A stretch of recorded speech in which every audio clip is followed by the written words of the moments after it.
Well, the first thing I remember very vividly was we were very poor. We didn't have much money at all, and we lived very thriftily.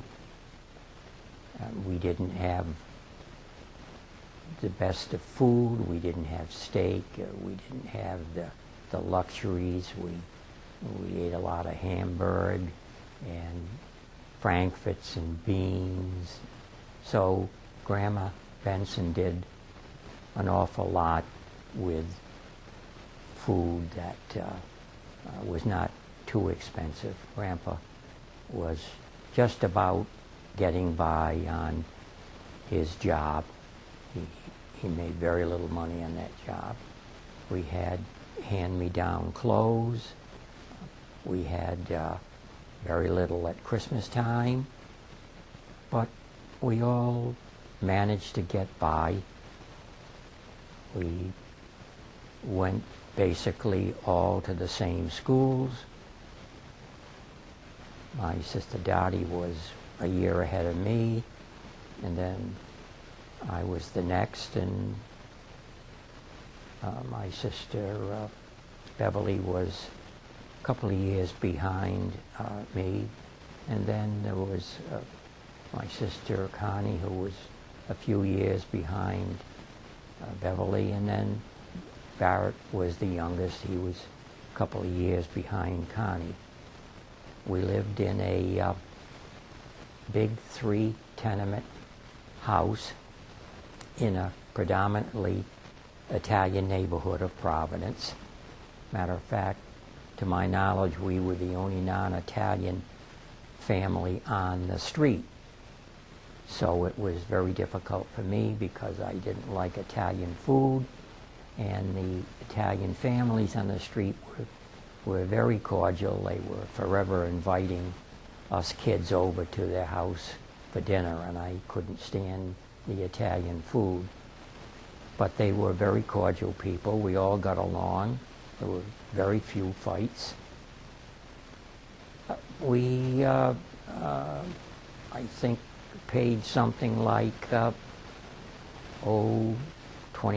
a month for, let's see, 3 bedrooms, a pantry, a kitchen, a dining room, a living room, and 1 bath.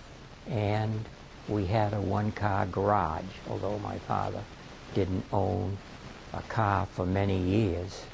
The first car that we owned, he bought with his World War I bonus for $300, a brand new Chevrolet.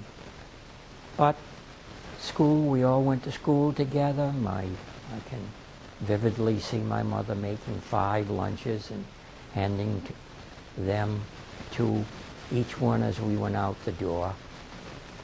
Again, we all got along. I don't remember any, I remember we all had the childhood sicknesses together: measles, mumps, chicken pox, whooping cough. One would get it, and then the other 4 would get it.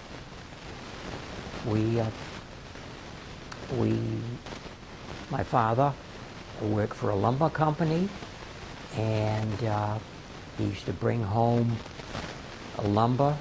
spare lumber from the lumber company, and he would make the best wagon in the neighborhood. We'd use wheels from an old baby carriage, and he'd make a great wagon for me and for my brother Barrett, and he also would make them for a lot of my pals that in the neighborhood. He'd make wagons for them. He was very, very handy with making stuff, making toys from wood and so forth. You have to, being the oldest boy, what were your special duties? You had to take care of the other kids, or how did that work? Well, naturally, I looked after my sister Dottie, and I were kind of the ones that were responsible to make sure that our other kids were safe. And but we all had special jobs in the house. We didn't have the oil heat or the gas heat that they have today. We had a big furnace in the cellar, and it burnt coke. And we would buy this coke from a coal company in Oneyville. And every morning I had two specific jobs to do. I had to empty the pan under the old ice box, because we didn't have an electric refrigerator in those days. We had an old ice box, and inside it was a big chunk of ice, and that kept it cold. But of course it dripped into a pan, and you had to empty that pan at least once a day, or else it would just overflow down into the cellar. And our particular landlord didn't like that if it was constantly overflowing into the cellar, because he said it would ruin our kitchen floor. But my job in the morning was to empty that pan of water in the ice box, put back the fresh pan. Then I had to go downstairs and shovel the coke into the furnace until we got a roaring fire, and it would come up, and we had big steam radiators, one in every room. And maybe an hour or so after we had gotten up in the morning, we'd hear this hissing, and all the radiators would be throwing heat. That was my job in the morning. My sister Dottie's job was to make sure the other kids got dressed and washed and were ready for Grandma Benson to serve us breakfast. I think my sister Beverly's job was to help my mother make the lunches. Of course, Connie and Barrett were kind of small, so they didn't really have any particular jobs to do. But Dottie and myself and Beverly, we had particular jobs, and we did them faithfully every day.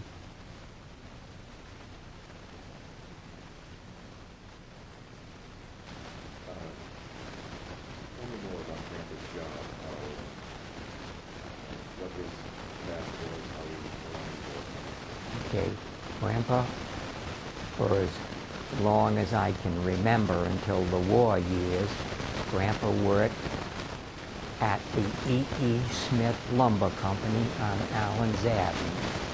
And his job was to tally. He was called a tally man. And when a truck would come into the lumber yard and order a specific amount of lumber, Grandpa Benson would go out into the yard and make sure that the driver didn't take more than he paid for. That was his basic job.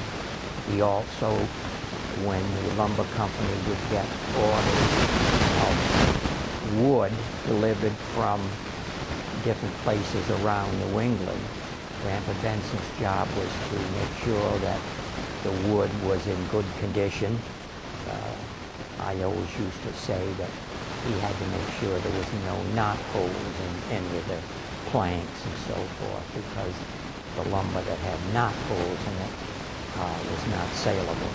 So basically his job was to keep track of the inventory in the big yard in the lumber company. And he worked there. I think he started a couple of years before Aunt Dottie was born, so that would be 1924, and he worked there until 1942, when the war started. He left the lumber company and he went to work in the Walsh Kaiser shipyard that was building Liberty ships for the government. And Grandpa Benson's job was to install the radios in the bottom of the ships. These ships they were basically to deliver supplies over to England and to Russia, and they had very little protection. They had just a few guns on them, but basically they had to have radio equipment on there in case they got in trouble. And Grandpa Benson's job, he worked there all through the war, was to install these radios in the bottom of the ship so that they could send out SOSs or any other type of message. So basically that was his job from starting 1924, 3 years before I was born, up through the end of World War II. And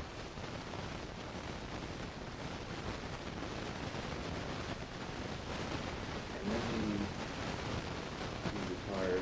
No, he didn't retire at that point. So tell me what he did After the war, there was another big lumber company that opened up in the area where the shipyard was. They closed most of the Walsh Kaiser shipyard because naturally they weren't building any ships anymore. The war was over. So Mr. Kaiser, who owned Walsh Kaiser shipyard, he bought another big up-and-coming lumber company called Brewster's Lumber Company. And he transferred that. I think their main headquarters was in Worcester or something. And he transferred it down here to Providence in the old Walsh Kaiser shipyard. And Grandpa Benson worked for them for, about 10 years. Again, his basic job for them was, again, like a tally man. He would check the trucks after. It was a self-service lumber company, something new and different in Rhode Island. And these trucks would come in to Brewster Lumber, and they would load the trucks themselves. And then they would go to a checkout point where Grandpa Benson was. And Grandpa Benson would check all the lumber on the truck to the invoice that they paid for to make sure that they weren't helping themselves to more lumber than they paid for. And Grandpa worked at that job about 10 years, but it was kind of a cruel job because he was outside an awful lot in the winter time, and he had breathing problems at that time. He was about 64 years old, but he finally retired at 65 on Social Security and a small World War I pension that he got from the government.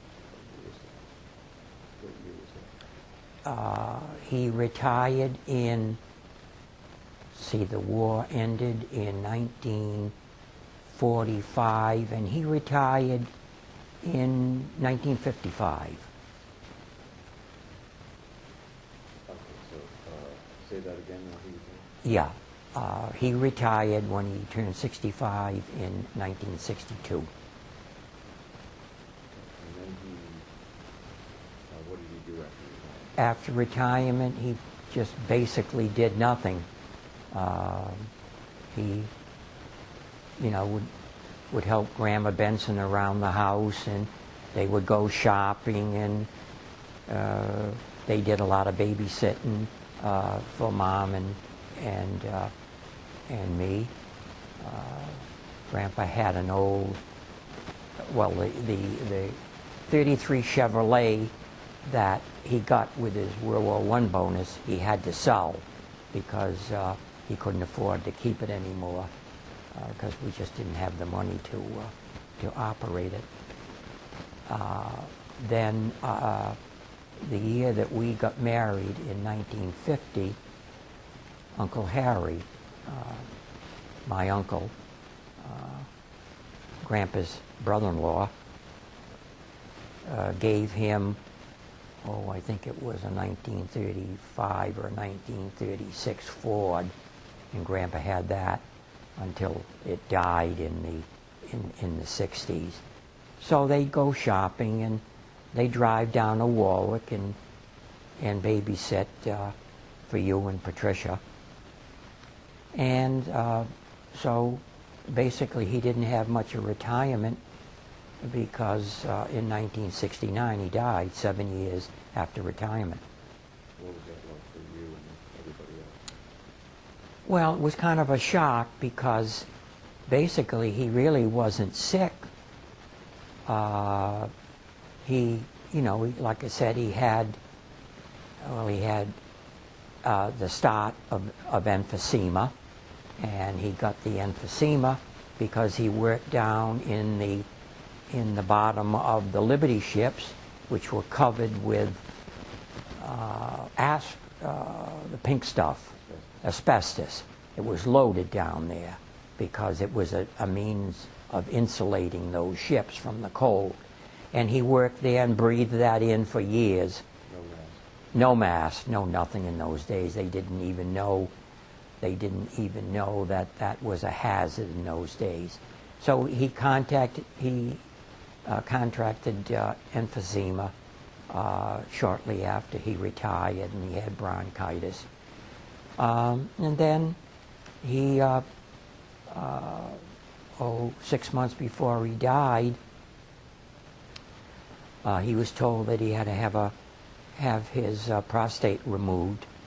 So in June of 1969, shortly after you graduated high school, he went into the VA hospital in Providence for removal of his prostate.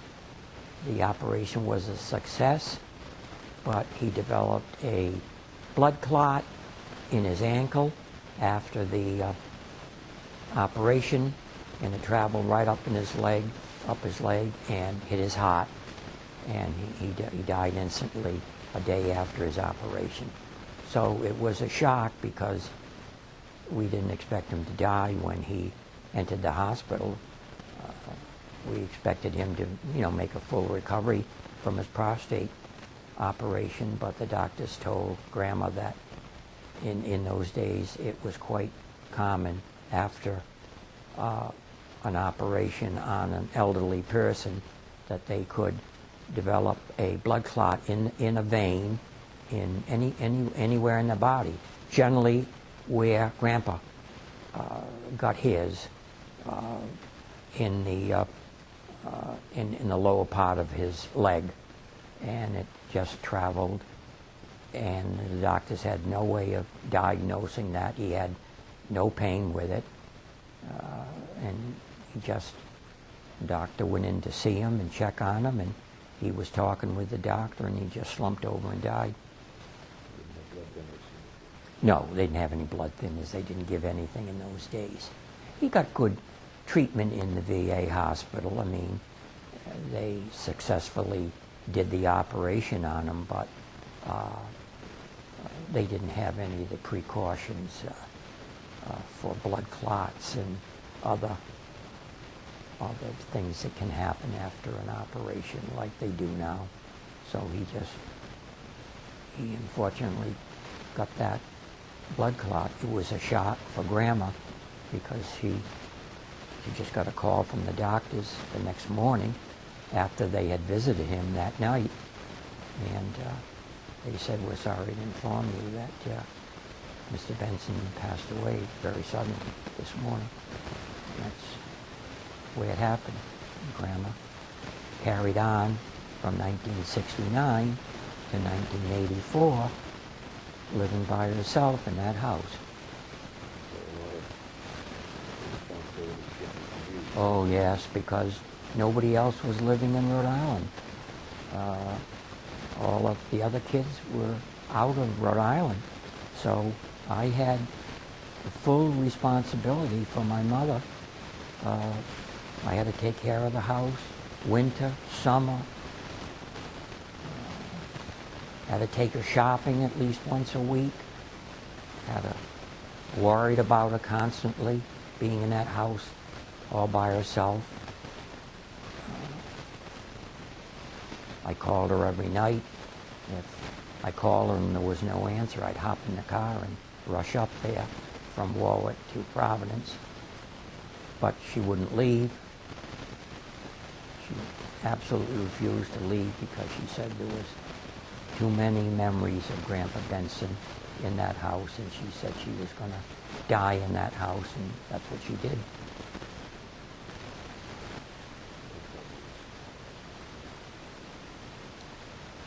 Well, all us kids pitched in when we, of course, were a little older. My sister Dottie had a part-time job in the Oneyville library. We were all going to school, but after school, she would work part-time in the Oneyville library for a few hours. I had three part-time jobs. I would get out of school and I would go down to Providence on a bus or a trolley. And first I would work as an elevator operator in the old Colony Bank building. And I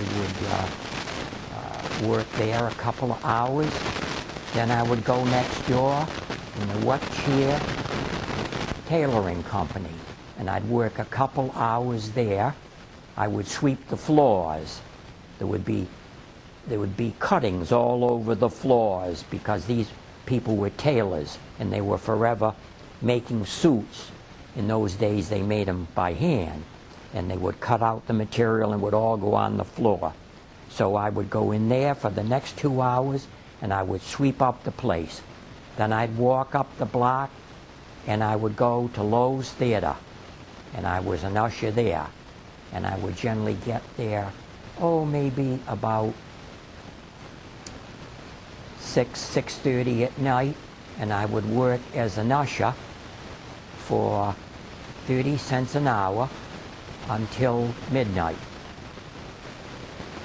And then I would walk across Providence, go over to the old City Hall, and take a trolley car or a bus home.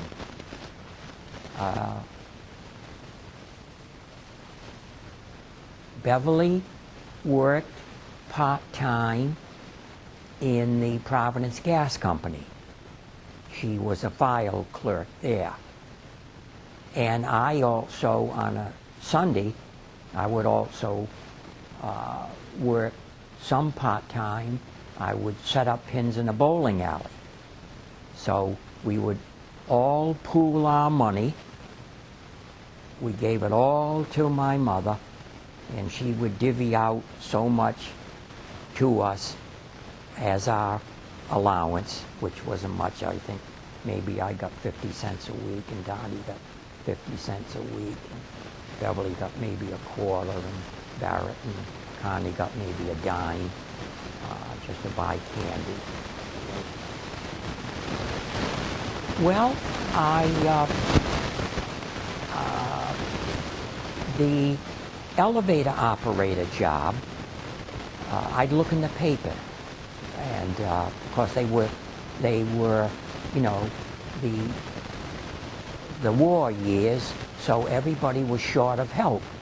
So there'd probably be 500 want ads in the paper, and I would always look for part-time work, young people, part-time work. And I found the elevator job first, and the old Colony Bank building manager owned the tailoring shop next door. So he asked me if I wanted some more part-time work. So I said, sure, I can use the money. The Lowe's job, I just walked into Lowe's Theater one day, and I asked for the manager, and I said, are you looking for ushers? And he said, all we can get. He said, "You're hired." And that's how I got that job. Dottie always liked books and reading and so forth. So she saw an ad in the paper for part-time after school at the library, so that's how she got that job. Beverly saw a job for part-time file clerk in the gas company. That's how she got that job. So we got it really basically through ads in the paper. So, Lane, can you see? all right, tell me what it was like growing up for you and the three sisters and grandmother. Well, for the most part, it was great. We were always had a little more money than most everybody we knew, had a little better house than most of my friends, and had parents that were crazy about each other and always showed it and loved us. We moved often. We used to, which was surprising because Dad always had the same job or worked in the same place, but for one reason or another we moved several times during my childhood. I loved every place I lived. The first place was in Riverside, and we had one of the best houses in the neighborhood. We had 4 bedrooms, a sunroom, a living room, a dining room, a kitchen, and a garage. We had a couple of large lots on the property at that time. They've since built houses there. And we had a lot of friends. And we used to, the 4 of us used to put plays on in the garage and charge people a penny to see it. And can't quite remember what. There was something we used to make fudge. But and we had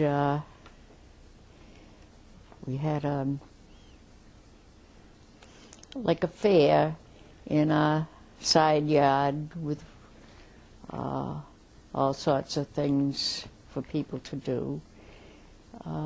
We played well together, and there were a few little incidents, like I remember getting quite mad because Aunt Molly, who was my younger sister, got her picture taken on my tricycle.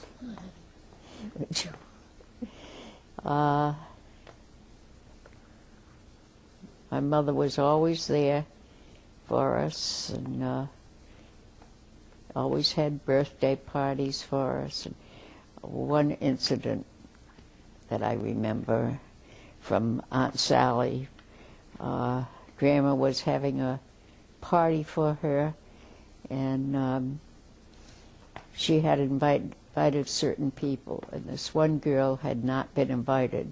But all of a sudden, she came over in the morning and played with my sister all morning till we almost had to invite her. She evidently knew there was a party going on and she wanted to come. And when things were kind of bad for people, a woman down the street was very badly off, so she was teaching gymnastics. And so Grandma sent us, I think it cost $0.25 to take them, and Grandma sent us down to participate, to help her out. So with the 4 of us, that gave her $1. And we had a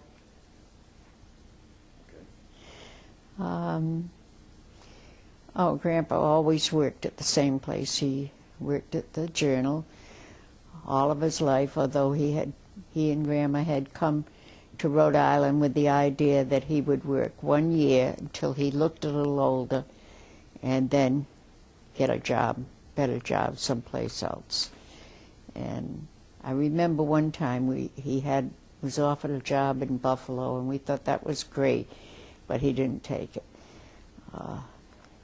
But other than that, none of us worked. Oh, I imagine we had most of the childhood diseases, but I remember that all the kids had scarlet fever except me. But in those days you were quarantined, so I was not allowed out of the yard. Kids would bring me ice cream to the fence, and things like that. And it was snowy out, so I would throw snowballs at their window while they were sick in bed. And we all went to this little 4-room schoolhouse, which at some of the time Aunt Sally and I were in the same room, which was an embarrassment to her because I was always in trouble for talking. And when I was about 8 years old, I had a boyfriend. His name was Donald. He used to walk me to school, hold my hand, and steal a kiss on my cheek. And then the next minute we'd be fighting, and he'd take my hat and throw it in he took my hat one time and threw it in this yard where there were racing dogs, I forget what you call them, greyhounds, and I got in a lot of trouble for going in to get my hat. Dogs didn't bother you? No, but the people were not happy. Other than that, and then we used to do his stamp. He saved stamps. We'd work on those, or we'd read the Sunday paper, funnies together. And my closest girlfriend, they had a beautiful home right next door to us with a lot of land, and she was, I think she had a younger brother, and we were very close until I moved. I think I was about 9 or 10 when we moved to Providence. And again, we had one of the best houses in the neighborhood, although we never owned it. It had 4 bedrooms. And while we were there, Grandpa Allen came to live with us. And everybody loved him.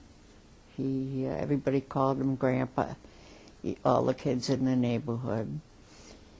And he and I didn't always get along, but he was an amazing person. He walked all the time, and from his walks he would pick up things, and he built the most beautiful rock garden with a castle. It was such a great job that 2 other people paid him to make one for them. And when we got to Providence, because we were all further along in school, well, I started out, I was in about the 5th grade when I went there, and that's when I met who remains to this day one of my closest friends, Barbara Davies. It's Franson now. And she got me interested in the Scouts, which I was very active in for years and years. Margie and Sally Ann had been in Campfire Girls, and Grandma Neelan was one of the leaders in that. And when I got in Scouts, she was not a leader, but she was a mother's helper and did a lot of things for us. She would have Halloween parties and tell the fortunes of all my friends. And we really had a very nice life. Aunt Sally and I found out about Santa Claus because we snuck downstairs one Christmas Eve and saw my father putting gifts in our stockings under the tree. And I had my first real date while I lived in Providence, and it was a double date with Sally Ann. I was very shy at that time, at least in that type of thing. So when we went to some kind of a show at the Catholic school, and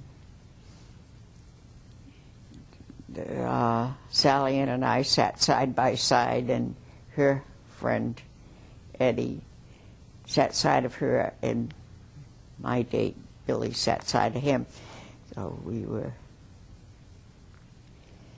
and at that time, I'm trying to remember, there were, we traveled around in this group of 6 girls and 6 guys that we stayed together for years. We dated among each other sometimes, and we all went to junior high school together, and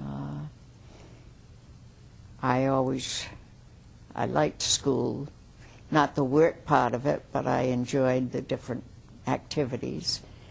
And Grandma was always very active in PTA and things like that, which wasn't always an advantage, but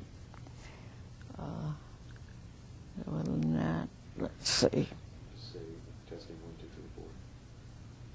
Oh, you want me to say it? Testing 1, 2, 3. Okay,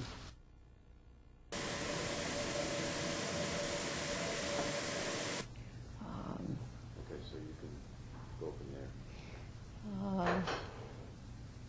And I went through junior high school there, and I loved every house I lived in and every neighborhood I lived in. I never was unhappy with any of them. The only thing was, if I'd stayed in Providence, I wanted to go to Central where all my friends were going. But Grandma and Grandpa wouldn't hear of it. They wanted me to go to Hope, where the other kids had gone. Luckily, we moved to Cranston that year, so I had no choice anyway. Remember what else? A lot of my close friends I met while I was in Providence. I would not want to visit the area now. I'd be afraid to walk through it. And we moved to Lambert Street, which was on the corner of Reservoir Avenue. That's where I had my first job other than babysitting. I worked in a drugstore across the street from our house. Only the difference between Dad and us, I worked to have spending money, not to help the family out.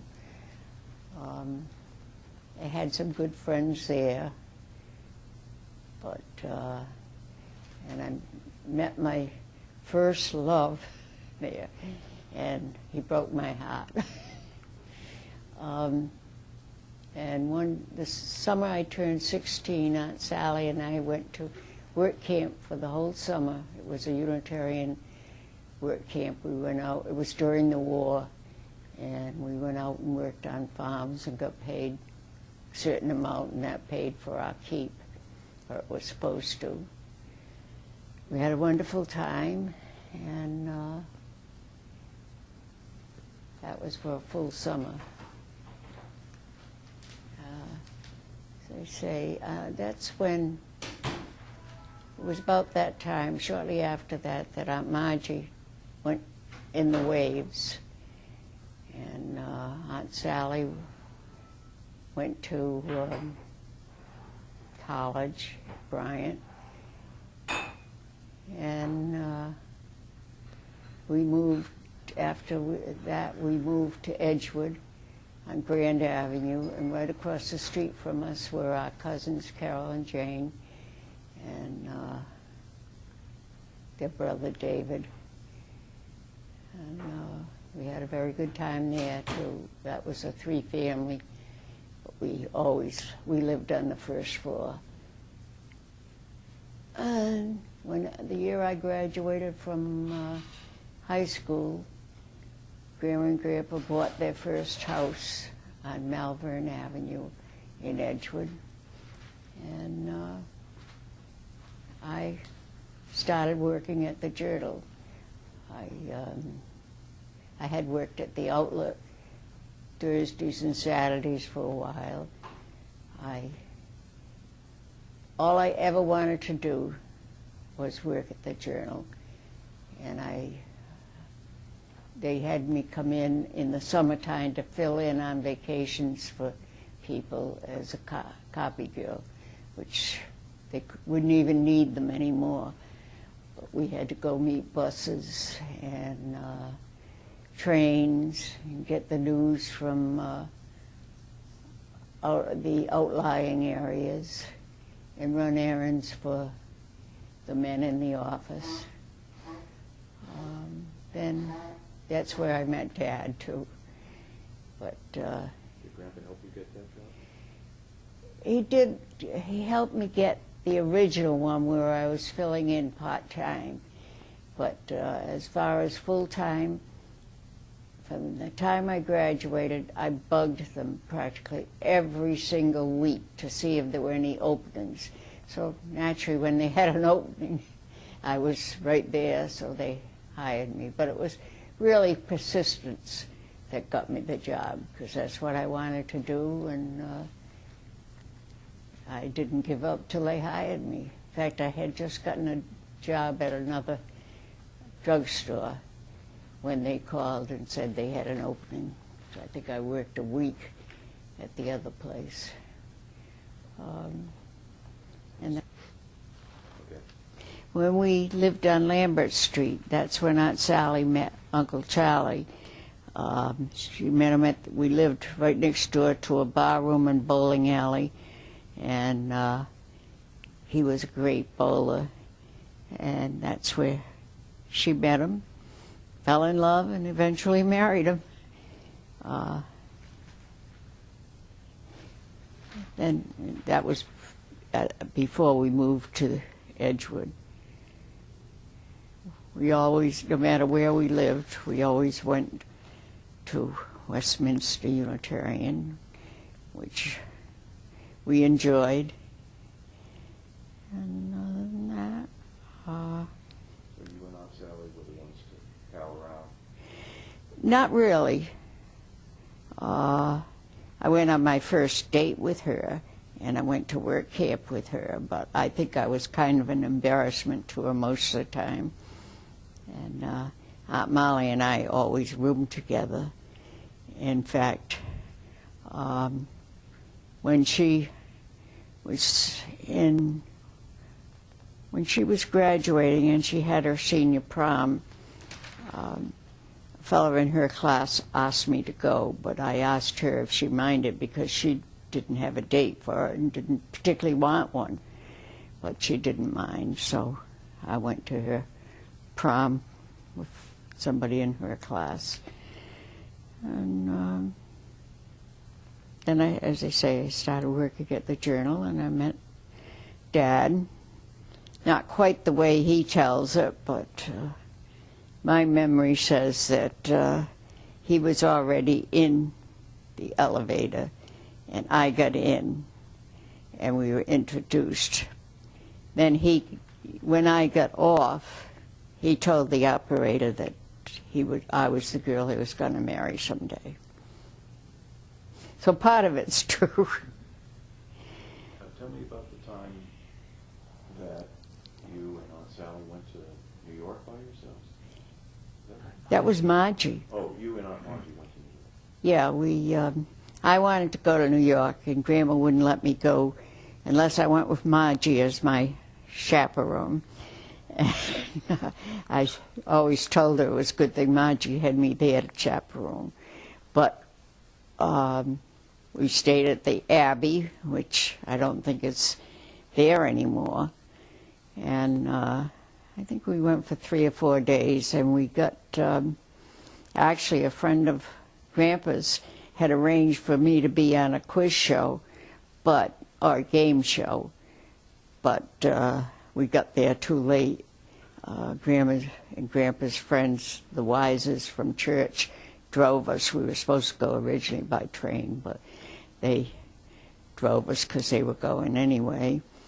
And Grandpa's friend, Buck Prince, was a guardian, kind of.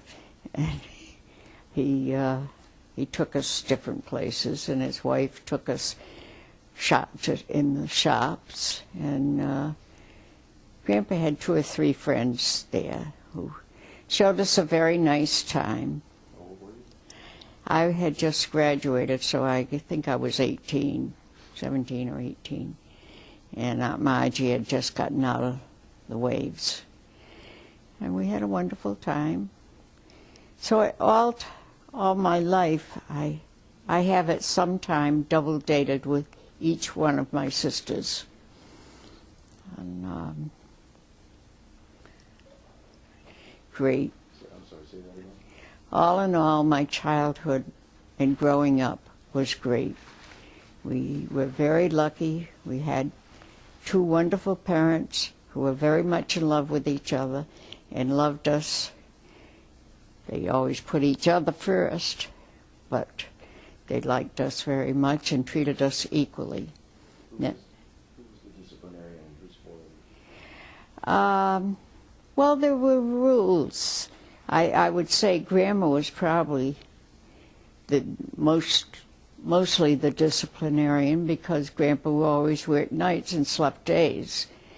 So, but he spoiled us, and he got spoiled by all of us. All of us just idolized Grandpa. How'd you spoil him? Oh, I can't think, but anything he said went. And he had certain rules, but he wasn't strict. I remember one time I talked back to my mother at the table, and he sat at one end, Grandma at the other. I was right next. Never said a word. He just leaned over and slapped me in the face, and I knew what he meant. You don't sass your mother.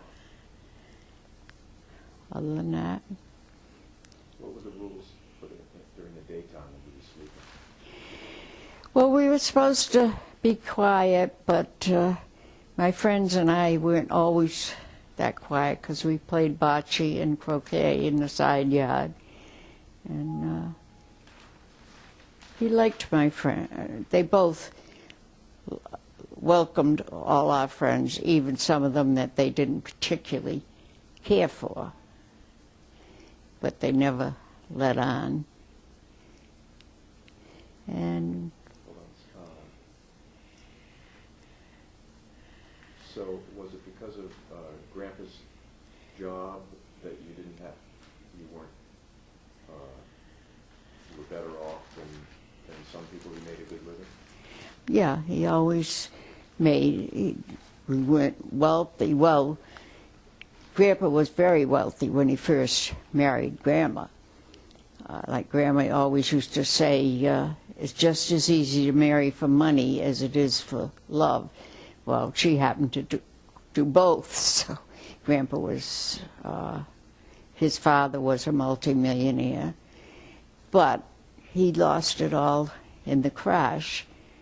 But he said it was only play money anyway, because he always, well, in those, when we were on Hamilton Street, I think he made like $80 a week, which was doggone good pay in that day. The only time things got a little tough and Grandma went back to work was Grandpa went to work one night and he never showed up, and the office called Grandma, because she always called them if he wasn't going to be in. And we had a very horrible night. Nobody knew where he was. Well, he'd had a nervous breakdown, and he'd ended up in New York City. And somebody rolled him. He had a lot of money on him, which didn't belong to him. He was head of the, what do you call it? When you, I can't think of, anyway, he had a lot of money on him that was other people's too, and somebody wrote him. He was an employee fund. Yeah, but credit union, like a credit union, and he was the head of it. And he finally came to in New York and went to a doctor friend of his that was in college with him, and he immediately called Grandma to tell him he was okay. The doctor immediately called Grandma to tell her that he was okay, and he was, when he came back, he was in the hospital he had a complete nervous breakdown. And How long would it take you to recover from that? I don't know, but I'm pretty sure that's why he never got any higher at the Journal. And he was news editor, but I think for that reason. And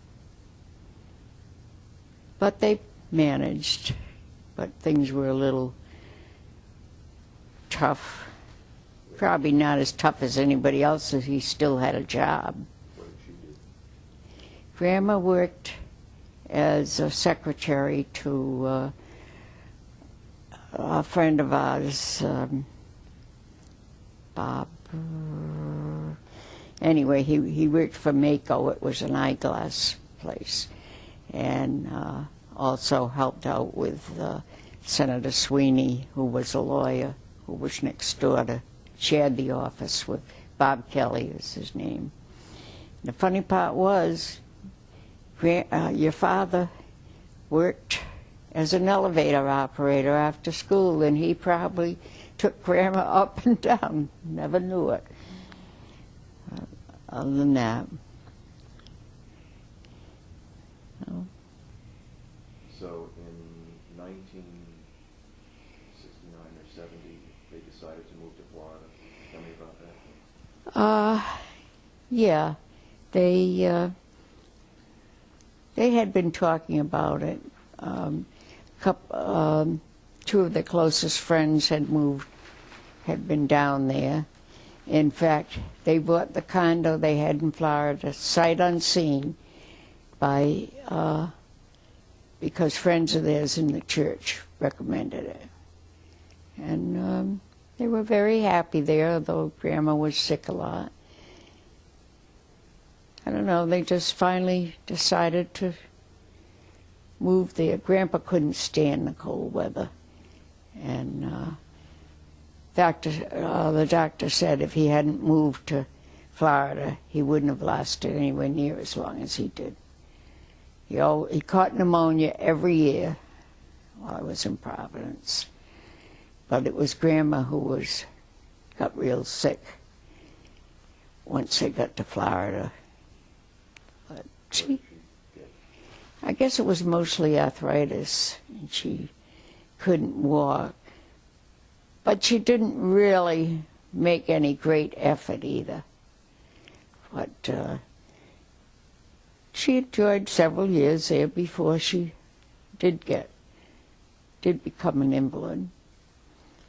And Grandpa, with his cancer, he said, Dad and I saved his life because we took him to the hospital. Dad could notice that there was blood on his shorts. But he lived for quite a while taking care of Grandma and doing everything in between hospital stays and whatnot. And the last year of his life, I went down there, I think 4 times. We went down in April.